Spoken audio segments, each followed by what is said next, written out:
శ్రీ గురుభ్యో నమః. వృషభ రాశి వారికి ఈ రాశిలో రవిగ్రహ సంచారము, వ్యయ స్థానంలో కుజుడు, లాభస్థానంలో శనేశ్వరుడు, దశమ స్థానంలో రాహువు, తృతీయంలో శుక్రుడు గురువు, ద్వితీయ స్థానంలో బుధుడు. కొత్త వ్యాపారాలను ప్రారంభించాలన్న ఆలోచనలు కలిగి ఉంటారు. ఉన్న వ్యాపారాలను అభివృద్ధి చేసుకోగలుగుతారు. సంఘంలో పరువు, మర్యాద, గౌరవం నిమిత్తం తీసుకునే నిర్ణయాలు, చేసే ప్రయత్నాలు కలిసి వస్తాయి. స్పోర్ట్స్ డిపార్ట్మెంట్లో ఉన్నవారి కాలం అనుకూలంగా ఉంటుంది. క్రీడా రంగంలో ప్రావీణ్యత కోసం చేసే ప్రయత్నాలు కూడా కలిసి వస్తాయి. కాంపిటీషన్స్లో పార్టిసిపేట్ చేయగలుగుతారు. మంచి అవకాశాలని, జనాదరణని పొందగలుగుతారు. అందులో గెలవగలుగుతారు కూడాను. చేస్తున్నటువంటి పనులలో మాత్రము మధ్యస్థంగా ఉండవద్దు. అంటే పూర్తిగా మీ శక్తి సామర్థ్యాలను ప్రదర్శించే ప్రయత్నం చేయండి, లేదా అసలు మొదలే పెట్టద్దు. మధ్య భాగం వెళ్ళిన తర్వాత ఇది నేను చెయ్యాలా, చేయనక్కర్లేదా, చేస్తే ఏంటి, చేయకపోతే ఏంటి, ఇవి మాత్రం వద్దు. దీని వలన మీకు నష్టం వాటిల్లుతుంది. టైం అంతా వేస్ట్ అయిపోతుంది.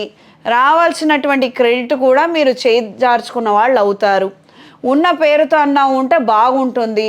లేదా మధ్య దాకా వెళ్ళి మీరు ఇలాంటి నిర్ణయం తీసుకోవడం వలన మీ మీద ఉన్నటువంటి నమ్మకము, అభిప్రాయం పక్క వాళ్ళకి చెరిగిపోయే అవకాశం ఉంటుంది.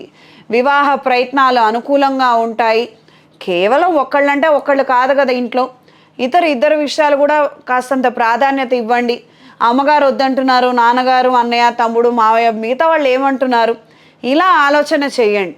ఎప్పుడు ఒకళ్ళే పట్టుకొని వ్యవహరిస్తుంటే కానటువంటి పనులలో ఆ బాధ్యతలు ఇంకొకళ్ళు తీసుకొని చేస్తే మంచి జరిగే అవకాశం ఉంటుంది. ఇది తెలుసుకోండి. ఈ వారం పరిహారం ఆదివారము అండ్ ఈ మాసంలో వచ్చేటువంటి శనివారాలలో శనేశ్వరుడికి మీరు కూడా తైలాభిషేకం చేయించండి. అంటే మాకు ఏలినాటి శని లేదు కదా, మాకెందుకు అని మాత్రం అనుకోవద్దు. శనేశ్వరుడు లాభస్థానంలో ఉన్నారు. సోషల్ సర్కిల్ డెవలప్మెంట్ అవ్వాలన్నా, మీరు చేస్తున్నటువంటి ప్రయత్నాలు అనుకూలంగా మారాలన్నా అడపదడప ఈయన కాస్తంత శాంతి చేసుకుంటే మీకు మంచి జరిగే ఆస్కారం మరింతగా పెరుగుతుంది. ఆదివారం రోజున ఆదిత్య హృదయాన్ని చదివి నలుగురికి అన్నదానము లేదా వస్త్రదానము చేయండి. విశేషమైన ఫలితాలను మీరు పొందుతారు.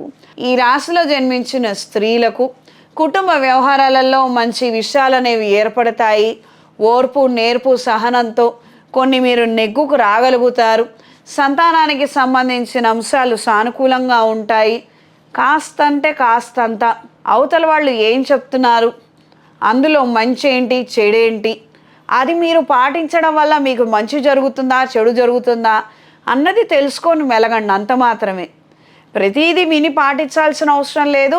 ప్రతిదీ విని పక్కకు పడేయాల్సిన అవసరం లేదు. మనం ఒక ప్రయత్నం చేస్తున్నాము, ఆ ప్రయత్నంలో మనకి సానుకూల మార్పులు ఏమీ లేదు, ఉద్యోగం రావటం లేదు, ఎవరో ఏదో సలహా ఇచ్చారు, అది పాటించి చూడండి, మంచి జరిగే అవకాశం పెరగవచ్చు.